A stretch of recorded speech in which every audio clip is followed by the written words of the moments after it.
जी प्राथमिक माहिती आहे त्या प्राथमिक माहितीनुसार हा व्हायरस नवीन नाही आहे, यापूर्वी देखील हा व्हायरस आलेला आहे।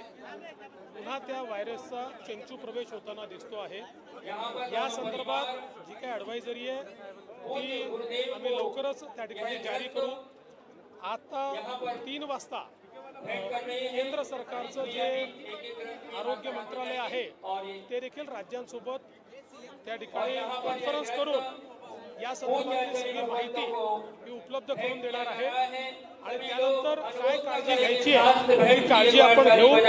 आता लगेच पूर्णपणे घाबरून जाण्याची आवश्यकता नाही आहे किंवा माझी माध्यमांनाही विनंती आहे की या संदर्भात कपोलकल्पित माहिती किंवा कोणी काही सांगतं अशा प्रकारची माहिती देऊ नका। जी अधिकृत माहिती येईल ती अधिकृत माहितीच माध्यमांनी देखील पोहोचवली पाहिजे। ती जास्तीत जास्त अधिकृत माहिती आपल्यापर्यंत लवकरात लवकर पोहोचेल अशा प्रकारचा आमचा प्रयत्न आहे।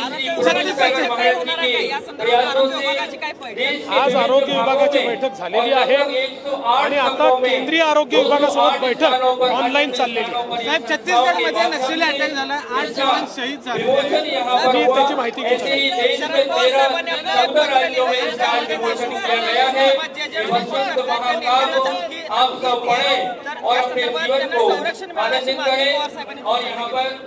असं आहे, या सगळ्या प्रकरणामध्ये राज्य सरकारने अत्यंत निर्धाराने कारवाई केलेली आहे।